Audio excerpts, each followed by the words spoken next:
I'm Emily. Jake, my older brother by 2 years, is a scientist. He's living his dream of working in research and seems really happy with it, even though he's busy all day. Our son, Mike, is 3 years old, just like Jake. He loves watching and trying out new things. Right now, he's really into the goldfish he caught at the fall festival. Our daughter, Sarah, is 1 year old. She loves to eat, and her chubby cheeks are just so cute. She brings so much happiness to our home. Life is pretty good for our regular family, except for one thing. Emily, what are we having for dinner tonight? Mother-in-law. Just as I was trying to calm down my crying daughter and finish cooking dinner, the doorbell rang without warning. My mother-in-law strolled into our house, as she often does around this time. While it's not always on the same day each week, her visits are frequent enough that my son hardly even glances away from the TV. My goodness, fried food again. That's not good, too oily.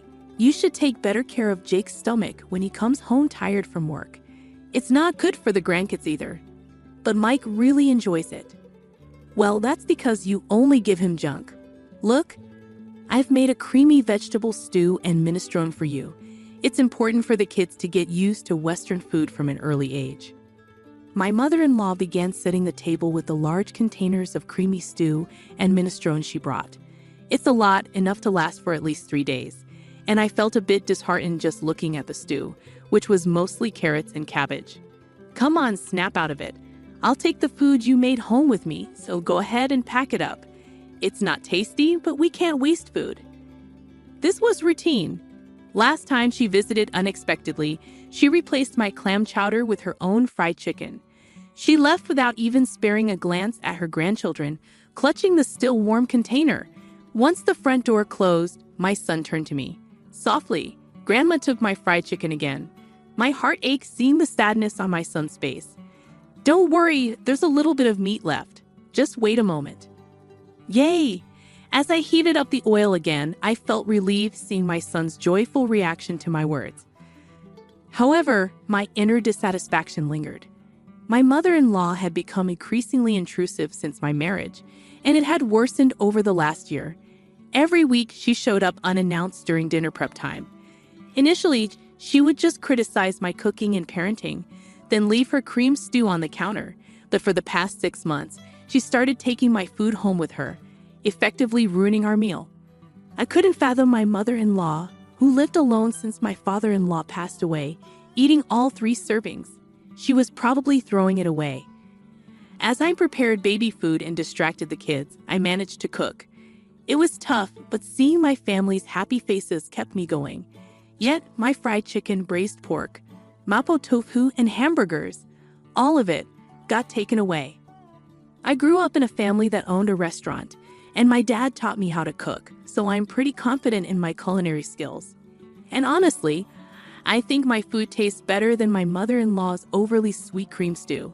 It bothers me to have my abilities undermined by her, but with Mike in the picture, I've been finding it hard to stand up to my mother-in-law, who is also his grandma. More cream stew? Jake, who comes home after the kids have gone to sleep, makes a face when he sees dinner. Since only Mike's share of fried chicken was left, I served Jake a large platter of the cream stew. What can I do? It's what my mother-in-law brings over. If you don't like it, you can tell her. Yeah, I guess. Jake pokes at the stew, showing little enthusiasm. She shows up without considering Sarah's nap time and even takes away Mike's favorite foods right in front of him. Well, she's lonely since Dad died. That was 2 years ago. How much longer do I have to put up with this? Yeah, I guess. Jake is usually dependable, but he avoids confrontation when it comes to his mother-in-law. Another fruitless conversation passes, and I let out a deep sigh. The only positive thing is that she hasn't suggested moving in. One day, tired of the usual routine, my mother-in-law drops a bombshell during dinner. Instead of her typical greeting, she announces, "Emily, this Christmas, everyone's gathering at our place." What? But after your father passed away last year, we haven't really been able to do much. We've relied on relatives from Dad's side since the funeral, so I'm inviting them to our home as a way of saying thank you, she explains. Sounds exhausting, I respond, lacking enthusiasm. I wonder how she plans to host suddenly when we've always gathered at her brother-in-law's or her own childhood home for Christmas and family reunions. She frowns at me, as if dealing with someone of lesser intelligence. You're not just a bystander here. You'll be helping too, she declares. What? Come over on the 24th and help clean up, she adds, surprising me with her audacious decision. But Sarah is so young. Just use a baby carrier or something. That's how women used to do it back in the day, she suggests, brushing aside my objections. Maybe, but you're also in charge of the full-course Christmas meal. Don't you dare repackage store-bought food or cook anything that tastes bad. I don't want to be embarrassed, she warns. What? You can't be serious, I protest. I'm thinking of inviting your dad's relatives on one day and my sister's family and our daughter on another. It'll be a busy holiday, she continues, though her complaints are tinged with a hint of satisfaction. Hold on, the one who's going to be busy is me, not you. As the daughter-in-law of this family's eldest son, do your duty properly, okay? She concludes before leaving me stunned and my son surprised. She doesn't forget to pack the shrimp gratin that just needs to be baked. That night, when I share my mother-in-law's plans with Jake, he's just as puzzled as I am. What? She's organizing a party on Christmas Eve? Inviting Dad's side of the family when he's not here. Yeah, that's the idea, I confirm. Well, maybe Mom's feeling lonely, Jake suggests. I finally lose my temper at Jake's predictable response. Think about what it's like for me, always being pushed around. Seeing Jake's expression shift to one of realization, he falls silent. Even he understands that this time, it's too much, and he lets out a resigned sigh. All right, I'll handle the cleaning and entertaining the relatives. Really? I'm relieved to hear Jake's offer. It gives me some direction. But can you still cook the full-course Christmas meal? He asks. Just for this year. Let's keep Mom's reputation intact. Plus, everyone in the family loves your cooking, he pleads, eyeing the meatloaf his mother left for us. I mean, it's hard to say no after making a concession, he adds. Fine, just for this year. Thanks, man. I can't wait for Emily's Christmas feast. I say, grateful for his understanding. Geez, you're in high spirits, aren't you? Jake remarks, smiling. Being praised isn't so bad, and I don't mind cooking for people. So I prepare myself mentally, knowing it's just for this time, and agree to prepare a full-course Christmas meal. When I inform my mother-in-law that Jake will stay over to help with cleaning, she makes a displeased face and says, "How could you let the man of the house do such things?" But she seems reasonably satisfied, seeing Jake bustling around at his parents' home for my sake. Then comes Christmas lunchtime. Emily, is the corn soup ready? My mother-in-law asks. I'm preparing the croutons now, I reply, scurrying around the kitchen to get the carpaccio and corn soup ready. You're so inefficient. I'll bring the food myself, she criticizes. I'm sorry. If you're going to complain, try preparing a meal for 20 people. It's really, truly exhausting, I retort, feeling the strain of the day. Finally, the serving is done, and I sit down at the party, relieved to have made it through. Jake seems to have settled our daughter down for a nap in another room. Despite the challenge of preparing a full-course Christmas meal for 20 people, it's gratifying to see everyone relishing my cooking. However, this feeling of satisfaction is short-lived. This quiche looks so beautiful. It's like something you'd buy, someone compliments. Ah, thank you, I reply, feeling a bit uneasy. You're good at flattery. This carrot slaw is perfectly balanced with the vinegar. The orange scent really freshens up your mouth, another guest remarks. That's because Christmas meals tend to be rich, so I made it a bit more acidic, I explain. Something feels off. Every time someone tries to praise my Christmas cooking, my mother-in-law interrupts with her own commentary. Finally, Sophia, father-in-law's sister, unwittingly unveils the source of the awkwardness. Emily, your mother-in-law is such a great cook, isn't she? Excuse me? I respond, taken aback. Unfazed, Sophie continues, did Olivia make this entire Christmas feast? That's amazing. Huh? I haven't cooked a full-course Christmas meal in ages. I was going to leave it to my daughter-in-law, but she's absolutely terrible in the kitchen and she never comes by. Even when I offer to teach her, my mother-in-law chimes in, completely disregarding the truth. I'm left dumbfounded by her audacious claims. Oh, Emily, you should really take after Olivia while she's still well. Jake might miss the taste of home sometimes, you know? The way to a man's heart is through his stomach, she adds, seemingly offering advice but actually delivering a veiled insult. Daniel, a relative nearby, laughs, adding to my discomfort. You know, Olivia, that pork belly stew you made last time was delicious. It's amazing you can cook both Western and Japanese dishes. It's not that big of a deal, but I'm glad you enjoyed it. My mother-in-law replies with false modesty, knowing full well that the pork belly stew was my creation. As I stand there, stunned, she silently mouths, "Go along with it."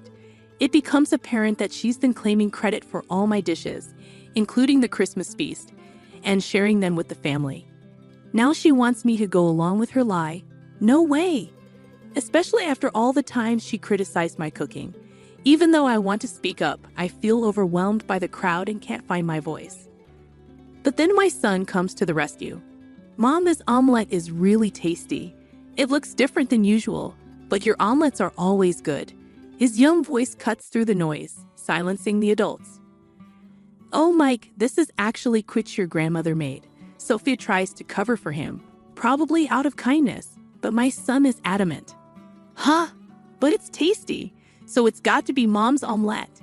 Grandma's omelet is super sweet and gritty. It doesn't taste good. He insists passionately, waving his hands around, leaving the adults looking puzzled. Of course, my mother-in-law panics. Emily, don't teach the child to lie. Excuse me? Who's the one lying here, Mom? Am I a liar? Mike looks up at me, his face full of uncertainty. That's when I felt my anger rising. I felt silly. I didn't care what people thought of my mother-in-law or Jake. I tolerated her because she's Jake's mom and Mike's grandma, but turning my grandson into a liar just to save face? That's not right. If she's going to make my child lie, I'll stand up for what's right, even if it means being seen as the bad guy. I took a deep breath and stood tall. Mike isn't a liar. You're the one lying, Grandma. Huh, she looked surprised. She probably didn't expect me to confront her. I stood up and pointed dramatically at the table. I made this entire Christmas meal, including the corn soup, from start to finish. What? The room erupted in shock. My flustered mother-in-law began to panic and shout, Wait, Emily, you're lying. Are you out of your mind? I'm not lying, Sophia. You said you got the pork belly stew from Grandma, right? I turned to Sophia, who looked surprised. Ah, yes, it was delicious, Sophia admitted. I made that too, I revealed. Huh? Sophia looked bewildered. You're terrible, taking credit for Jake's mom's cooking and trying to frame her. You're the worst daughter-in-law. Then can you tell me the recipe for the pork belly stew, mother-in-law? I challenged. What? Well, she hesitated, then suddenly exclaimed, It's a secret. It's a secret family recipe, so I can't tell you in public. You don't have to give details or measurements, just the basics, I insisted. Even the relatives who were disgusted by our petty fight started to see who was in the right. Emily, that's enough. My husband Jake intervened. He had apparently finished putting our daughter to sleep and silently appeared near the door, restraining me with a stern voice and face. My mother-in-law clung to Jake as if he was her ally, looking like a tragic heroine. Jake, what's up with your daughter-in-law? She's calling me a liar. That's awful, Mom. You're the awful one here. What? Mother-in-law's mouth dropped open. This entire Christmas feast? Emily made it all? Yes, she did, while taking care of the kids. Trying to take credit for it is pretty low, Jake, I affirmed. Sophia, the only thing Mom made is that massive bowl of creamy stew over there. Have you tried it? Jake pointed out. Huh? Yeah, Sophia responded, visibly shaken. Yeah, it was insanely sweet, wasn't it? Mom thinks if it's sweet, it's tasty. She's always been so cautious about salt and oil, but uses sugar with no limits, so all her dishes taste like a block of sugar, Jake explained. Is that so? The pork belly stew was probably made by my daughter-in-law too. If you got any other dishes from Mom recently, they were likely made by Emily, Jake continued. Really? Even that meatloaf? Sophia asked. That was me. And the mapo tofu and shrimp gratin. That was me, I confirmed. Everyone in the family was disillusioned with mother-in-law because of her own son's revelation. Isn't that right, Mom? Jake challenged. Mother-in-law, exposed for all her lies, started panicking. It seemed like she had given up on lying and was now trying to appeal to Jake's emotions. Why? Why were you siding with your daughter-in-law? I'm your mom, she pleaded. I didn't want to have to say this either, Mom, Jake responded solemnly. I thought you were just lonely because Dad isn't here, so I've been having Emily put up with you. But this isn't anything but harassment towards her. There's no reason to protect you anymore. Don't see Emily or the kids ever again, Jake firmly tells his mother, dismissing her pleas. He starts cleaning up the Christmas feast and then apologizes to the relatives. I'm sorry for the disturbance this Christmas, Emily. Mike, let's go, Jake says as he takes Mike's hand and stands up. Mike looks at his grandmother and asks, Grandma, where's your I'm sorry? Huh? When you lie, you say I'm sorry, then you get forgiven, right? Isn't that right, Mom? Mike questions. Huh? His grandmother stammers, unable to respond. I get it. You have to be forgiving when it comes to raising kids, but a simple sorry isn't going to cut it, Jake remarks. Seeing his mother's reluctance to apologize, he sighs in resignation. Grandma can't even say I'm sorry, and she's supposed to be an adult. How sad. Let's go home and have Mom's delicious Christmas feast, okay? Jake suggests to Mike.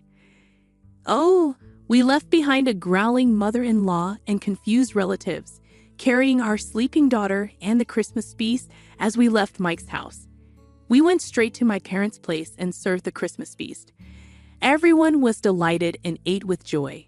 This is what I had been striving for, so my heart was full. Jake, of course, apologized profusely and promised never to let us meet mother-in-law again. The atmosphere at my house stayed uncomfortable.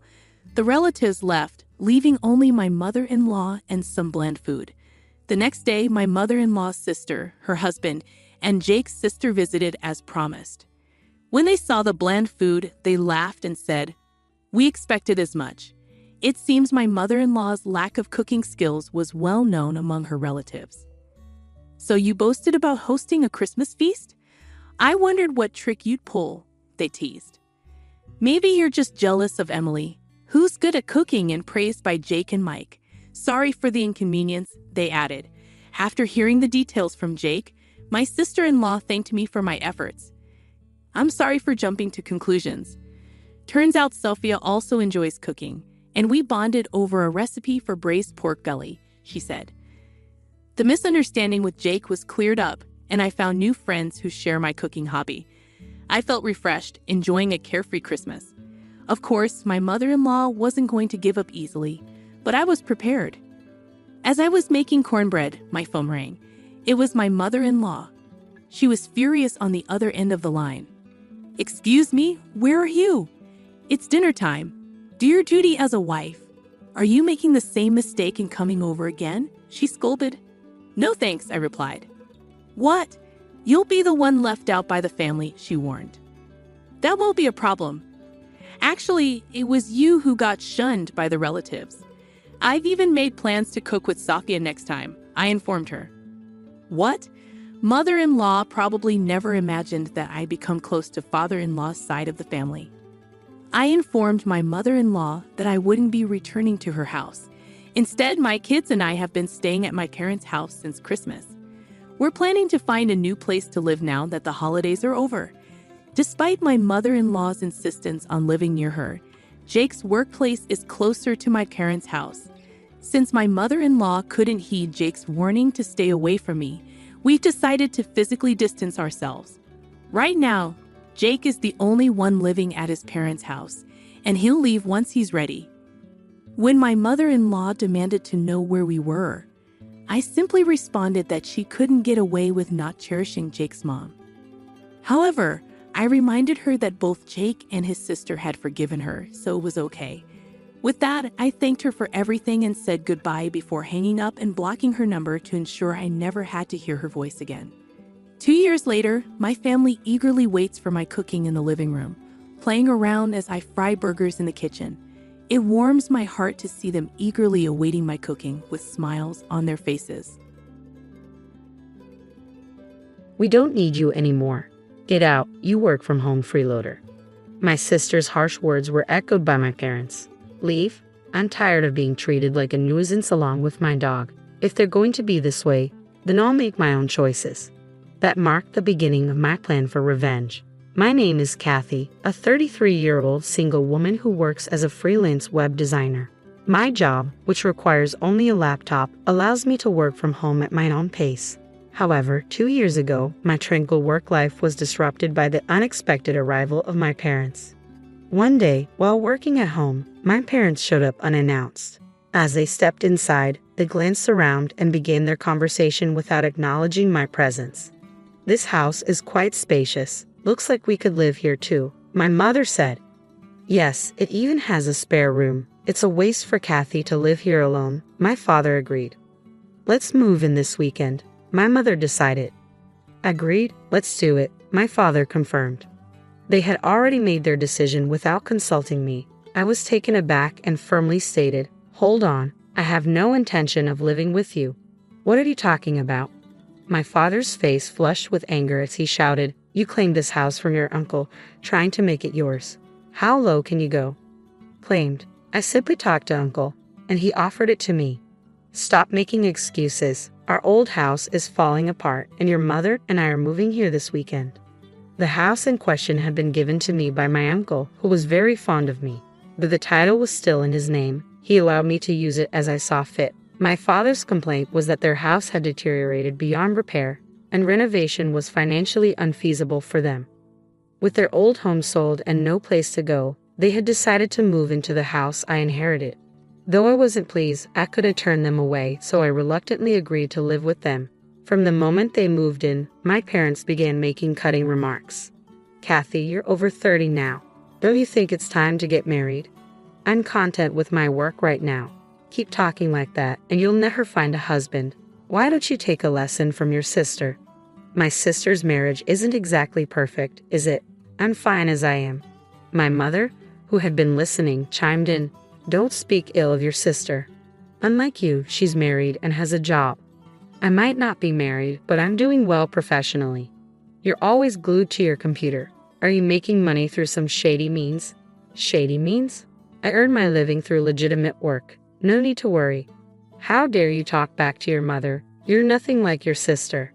That was the constant refrain from my parents, who seemed obsessed with comparing me to my sister. True, my sister works at a company, but she's just a temp in an office job. While I don't look down on temp positions, my freelance work actually earns me more. I understand that my parents' generation might not fully grasp the value of working from home, but their constant belittling was deeply hurtful. One evening, while I was preparing dinner for my ever-idle parents, the doorbell rang. To my surprise, it was my sister Sandy, weighed down by heavy luggage. Sandy? What's going on? I asked, bewildered. Long time no see, Kathy. I know this is sudden, but I'll be moving in here starting today. I was stunned. What? Move in here? If Uncle was going to give the house to someone, he should have given it to me. Sandy brushed off my confusion. Did Mom and Dad tell you? I'm divorced now. Divorced? Yes, and I'll be relying on you from now on. Ignoring my shock, Sandy marched upstairs and claimed one of the vacant rooms. Despite my resistance, my parents sided with Sandy, leaving me feeling increasingly stressed. Sandy, having quit her job after the divorce, spent her time criticizing me with our mother. Hey Mom, isn't this dress adorable? Oh yes, Sandy, you look lovely. It'll suit you perfectly. Really, it's so different from what Kathy would wear, don't you think? Well, Kathy is a bit plain, which is probably why she can't find a job. All she does is stay home and play online. Mom, you don't have to be so blunt. As they carried on with their conversation, making sure I could hear every word, I felt a strong urge to retaliate. But I knew that reacting would only give them the satisfaction they sought. So I chose to remain silent and continue with my life. Then one day, a friend of mine had a litter of 4 puppies and I decided to adopt one. I named him Muffin. He He's a tiny black chihuahua with the most endearing round eyes. Whenever he looks at me, he wags his tail so vigorously it seems like it might fall off. Owning a chihuahua had been a dream of mine since childhood. Working from home can be quite lonely, so I hoped Muffin would bring some much needed companionship. "From today, you're Muffin," I said as I welcomed him into my life. Woof. I didn't consult my family before adopting Muffin. After all, this is my house, and I'm the one covering all his expenses, so their opinions shouldn't matter. When I brought Muffin home, their reaction was predictable. "We didn't know you were getting a dog," my mother said. "Yeah, and dogs can be smelly. I don't like odors," added Sandy. "Kathy, how could you bring a dog home without asking us?" "We didn't agree to this," my father complained. I calmly responded, "First of all, I didn't just pick Muffin up off the street. A friend gave him to me. I'm covering all his expenses, so there's no reason for complaints. If you're unhappy, you're welcome to leave." Initially, they were all fuming, their faces red with anger. But within a few hours, Muffin's adorable antics won them over. "Aren't you cute? Are you mommy's little darling? Or maybe daddy's? Look over here, sweetie." Their anger seemed to vanish as they doted on Muffin. It was as if their previous irritation had never happened. From then on, Muffin became the center of attention, and my family's hostility toward me lessened. Life became relatively peaceful. However, one day, this tranquility was shattered. While I was out running an errand, I received a frantic call from Sandy. "Hello, come home right now." "What's going on?" I asked, taken aback by her urgency. She was livid as she yelled, "Muffin had an accident on my clothes." "What if they smell?" "Just wash them, and it'll be fine. And isn't it your fault for leaving your clothes on the floor?" I retorted. "What? It's my fault? It's because you didn't train Muffin properly." "Enough. Muffin is still a puppy. If you'd taken him for a walk, he wouldn't have had an accident. You were excited to walk him today. Did you actually do it?" "Well, I was planning to take him later. And that's why he's having accidents. You owe me for the cleaning costs." When I returned home, Sandy was still fuming, and both my parents were glaring at me alongside her. Sandy threw the soiled clothes at me, seething with anger. "I'm going to charge you for the cleaning." "Okay, why should I? This happened because you didn't take Muffin for a walk and left your clothes lying around." "Shut up. Don't talk back. It's your fault for bringing this stupid dog into the house." "What are you going to do about it?" "Stupid dog? You were just fawning over him earlier. Isn't it a bit harsh to call him names just because he had an accident? It's because of your poor training. Take responsibility. Why can't my family think beyond their own convenience?" While I was reeling from my sister's selfishness, my parents joined in. "Kathy, shouldn't you at least apologize to Sandy?" "That's right. All this trouble started because of that dog you brought home. Seriously, can't you both give it a rest? Puppies are like babies. They make mistakes." "Pathetic. This situation only happened because of this stupid dog." "Kathy, you made the right choice by not getting married. If you had a child, I bet you'd handle that any better." "What? How dare you say that? If you'd taken him for walks and kept the house tidy, this wouldn't have happened." Sandy's frustration peaked. She pointed at me and declared, "I can't take it anymore. I don't want you or this dumb dog. Get out of this house." "What? Didn't you hear me? Get out. We don't need a freeloading home worker here." "A freeloading home worker? How can someone who's currently jobless make such accusations? And who's covering the household expenses?" "It's me." As I stood stunned by my sister's outrageous demands, my parents joined in. "That's right, Kathy. Leave. Your presence only makes things worse. You're a jinx." All three of them kept shouting, "Get out." My anger reached its breaking point. "That's it. I've had enough. If this is how it's going to be, just wait." I resolved to take revenge on my family, packed my things, and left the house with Muffin. In the end, Sandy added to the chaos. "This is all your fault. If you just listened to me, none of this would have happened." They still don't seem to grasp the gravity of their situation, even though trouble is clearly looming. Well, let them enjoy their time in the house. I suppressed the smirk and left with Muffin and Tao. A few days later, as anticipated, Sandy called in a panic. "Kathy, help. The house? What happened to the house? They've told us we need to vacate by the end of the month." What's the problem with that?" "What do you mean, what's the problem? Why do we have to leave?" "Well, I've decided to sell the house. What? Sandy's voice wavered with shock. You can't just sell it. You don't have the authority. Oh, but I do. The house has been officially mine for a month now. What? You're kidding. Nope. I had the title transferred to me. When he told me to leave, I consulted with Uncle. He said, the house is yours now, Kathy. Do what you want. Get away from that stupid family as soon as possible. No way.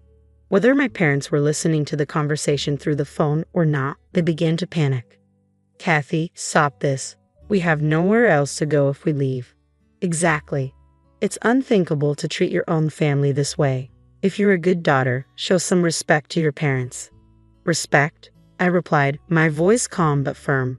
What respect are you talking about? You've always belittled me. For years, who do you think supported you? When you had nowhere else to go, I let you live with me even though I didn't want to. My parents were momentarily speechless, their usual confidence faltering. And who kicked me and Muffin out and treated us like nuisances? You did. Now you want to enjoy the house you took from me. It's despicable. You deserve the consequences.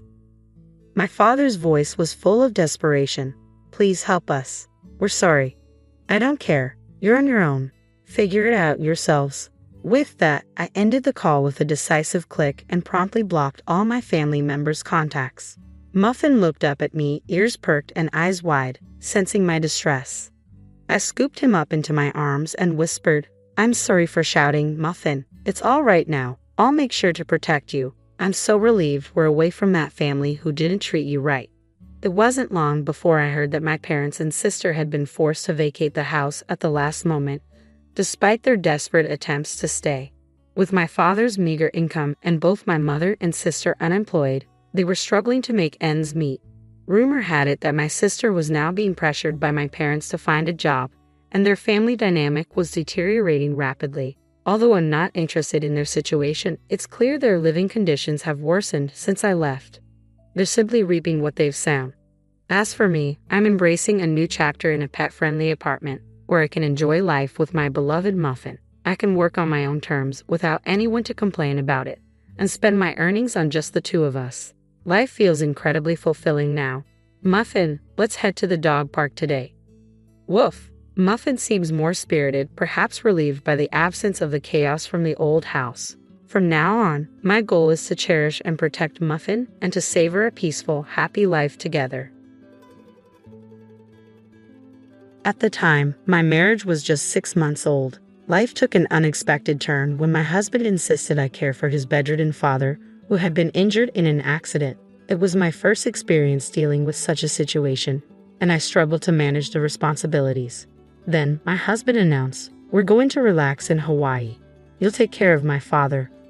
With that, my husband and mother-in-law flew off to Hawaii, leaving me behind. Little did they know the turmoil their decision would soon unleash. My name is Mary, and I'm 30 years old. I've always had a passion for cooking. After college, I joined a major restaurant chain, and over the past 8 years, I've risen to a position where I develop new products in the planning department. I met Tom, who would later become my husband, 2 years ago. One evening, I visited my favorite Japanese pub alone and ended up sitting at the counter next to Tom. Through a friendly conversation with the pub master, we discovered we were the same age. We chatted and exchanged contact details. Tom began inviting me to dinner, and we soon found ourselves spending more time together. Tom was charming and humorous, and I was quickly drawn to him. Our connection was strong, and after dating for a year, we decided to marry. We now live together in an apartment conveniently located between our workplaces. Though we both have demanding jobs and I sometimes skimp on housework, Tom always reassures me with a smile, saying, "You don't have to be perfect. I'm just happy to be with you." I wish I had more time to cook dinner, I admitted, but I'm just glad I get to share it with you. That's how I feel too, Tom responded. Thank you. I always try to show my appreciation for you. I love being your wife, I said, and I'm thrilled to have a wife like you, Tom replied. Even 6 months into our marriage, our relationship was as strong as ever, with conversations full of warmth and understanding. I had hoped these happy days would stretch on forever, but in an instant, everything changed. That day, when I arrived home from work, I found Tom already in the living room. Normally, the first one home would greet the other with a cheerful hey. But today there was an unsettling silence. Tom was on his phone, looking worried. "Tom, are you okay?" I asked, my voice laced with concern. "Hey, Mary, I'm just trying to wrap my head around everything. What's going on? You look really shaken." "It's my mother. She called from your mom. Dad's had an accident." "What?" I was stunned, struggling to process the news. We couldn't just sit around. We had to act. I reached for Tom's hand. "We need to go see him now." "I'm afraid we can't." "What do you mean we can't?" "We can't visit him right now." "Is he in bad shape?" "Yeah. There's no need for us to come over. Mom's staying with him until he recovers." "Oh no." Tom's words hit me hard. There was nothing I could do at that moment. I released his hand and sank into the sofa. "I'm so worried about him," I said. Tom remained silent, and his silence only deepened my anxiety. My father-in-law had just turned 65 and had always been active and health-conscious, enjoying hiking and golfing. Tom worked for him in his company, and I knew this news had to be weighing heavily on him. It was a far cry from his usual upbeat self, and I could see how distressed he was. We finally got the chance to visit my father-in-law a week later. When I arrived at the hospital, he was lying in bed with a weak smile on his face. As my husband joined us, I approached my father-in-law with concern. "Are you okay?" I asked, trying to hide my worry. He rubbed his head and replied, "Mary, I'm really sorry for causing you all this worry." "I'm not upset. I'm just relieved to see you're safe," I reassured him. "I'm glad to hear that," he said, managing a slow smile. "But please stay in bed and take it easy for a while." His smile was comforting, and I felt a wave of relief. The accident had left him with a spinal cord injury, resulting in paralysis. He would need to stay in the hospital for about 2 months for treatment and rehabilitation, with ongoing therapy even after his release. Tom had decided to take over his father's role as president of the company temporarily. It was unusual for me to see my own husband in such a significant position. While I was watching Tom and his father, my mother-in-law entered the room. She beckoned me to a corner and spoke with a hint of sarcasm. "Mary, are you sure you're not mistaken about this?" "Mistaken?" I replied, puzzled. "Well, just because Tom is the president doesn't mean you can't enjoy yourself, right? Don't try to take advantage of him." "I'm not concerned about that. I have my own job and am well compensated." "Oh, I see. You knew Tom was the boss's son from the start." What a nasty thing to say. Her comment stung, but it was far from reality. I hadn't known Tom was the president's son when we started dating. My mother-in-law had been cold toward me from the beginning, and her sarcastic tone only worsened over time. I didn't want her to misunderstand me, so I responded sharply. "I didn't marry Tom for money. I was drawn to his personality." "What? Are you implying you know me so well?" "Yes, I do. You seem to misunderstand everything." "I don't approve of you, no matter what you say." "Oh no." My father-in-law, sensing the tension, asked, "What's the matter?" "It's nothing," my mother-in-law replied, giving me a cold glare. Her attitude made it clear she had a deep affection for Tom and likely saw me as someone who married him for financial gain. Her harshness began on our wedding day, and I was taken aback by her continued sarcasm. Even Tom seemed to be troubled by her behavior. A few days later, he said, "Mary, you're aware? My father-in-law was set to be released from the hospital the month after next and would be moving to my parents' house at that time." "Hold on," I said. "Why are you bringing this up now?" "It was Mom's suggestion," Tom explained. "It's a good time for us to move in together. She can't manage living with Dad on her own, but it's not something we can arrange quickly." "What do you mean? We're all in this together." "Mom's grateful for the help," he said. I was confused, but Tom was adamant. "It's settled. Just make sure you're ready to move. But if we move to your parents' house, I won't be able to commute to work. We had a hard time finding an apartment close to our jobs. It's only 5 train stops away from my parents' house. You're lucky you can sit on the train in the morning." It seemed Tom and his mother had already made up their minds about us living together. Despite my attempts to discuss alternatives with Tom, he and his mother ignored my concerns.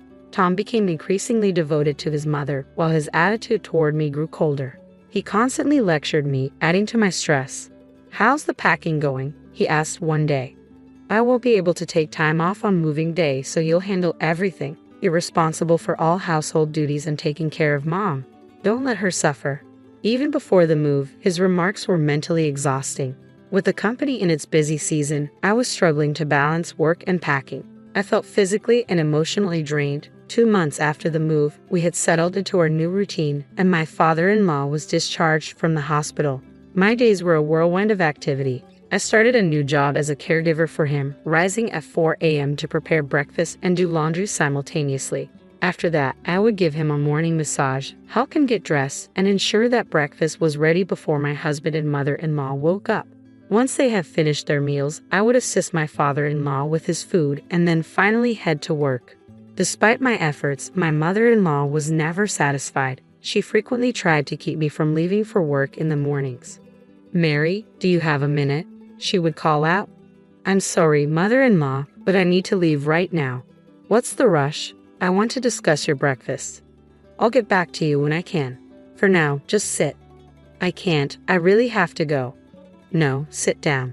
Her constant demands were taking a toll on me. I would often experience headaches and palpitations whenever Tom or his mother gave me unreasonable criticisms.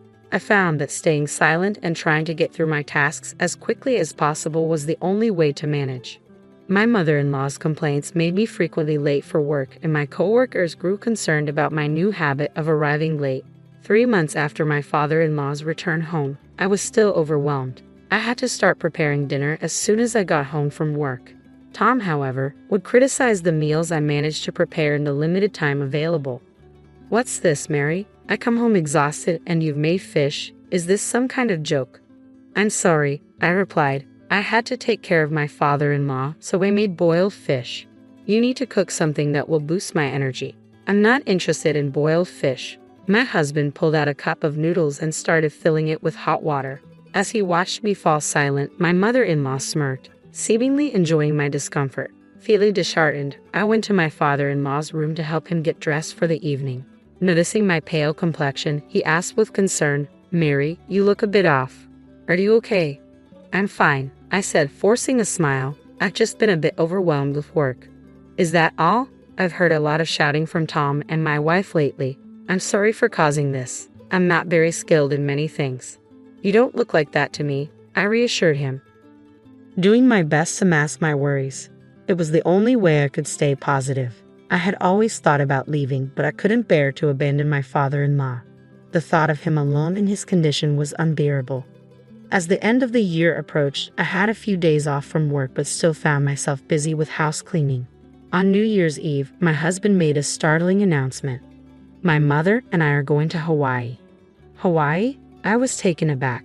"We've discussed this before, but I thought it was just talk." "Think about your father-in-law's situation. He's okay with you being here. You're on break, so you should stay."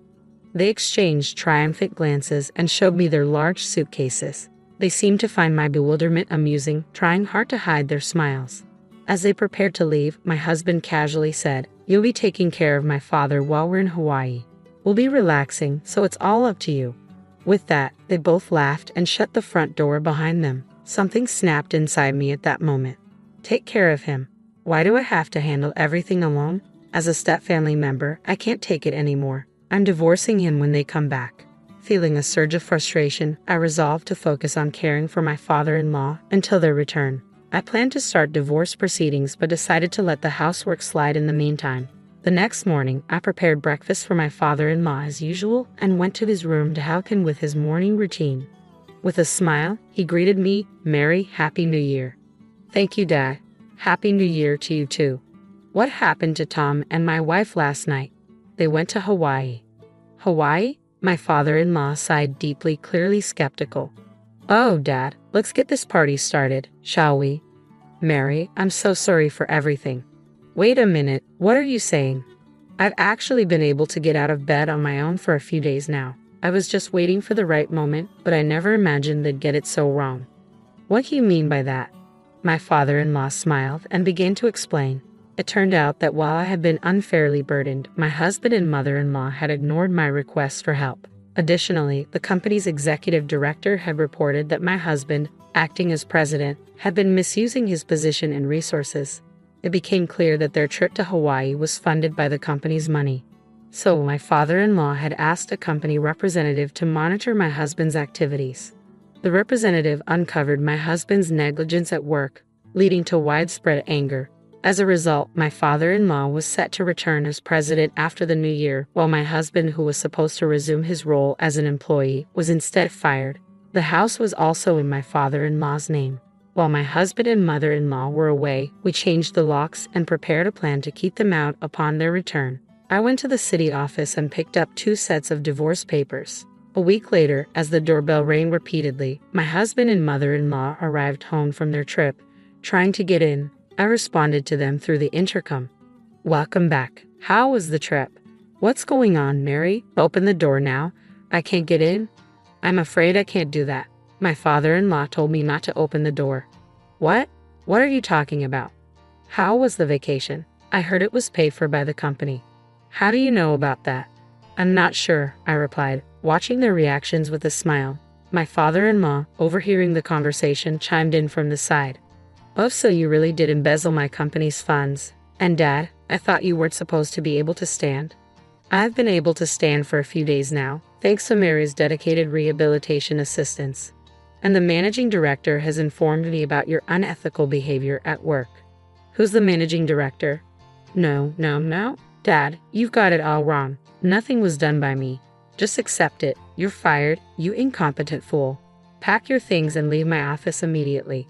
Through the monitor, my husband, with tears in his eyes, pleaded, "Mary, you won't leave me, will you?" I shot back as he reached out to me. "What? Are you kidding me? Do you have any idea how I felt since you decided to live with your parents without even consulting me? Your mother used me and made me take care of your father as if it was my duty. Do you have any idea how hard it's been?" "Oh, calm down, Mary. I'm sorry. I'm really sorry. Your apologies mean nothing now. When you left for your trip, I realized that continuing this family was pointless. I'm moving on. I don't want to be stuck with someone like you." At my words, my husband backed away in shock. My mother-in-law rushed to support him, creating a scene of a distressed mother and son. Then my father-in-law opened the front door and presented them with the divorce papers I had prepared. I made them sign the papers on the spot and then kicked them out, locking the door behind them. They begged and pounded on the door, but my father-in-law ignored their pleas. I hadn't seen them since. Rumor has it that they are both unemployed and struggling to find a place to stay, now spending their nights in a comic book cafe and working odd jobs. It's a stark contrast to the life they once led. I think the punishment fits their actions perfectly. After the divorce, my father-in-law told me, "I'll hire a housekeeper from now on, so you're free to go." I took him up on his offer and moved to a place closer to my job. Now, I'm living comfortably and happily. I can't express how grateful I am to my father-in-law for rescuing me. I'm determined to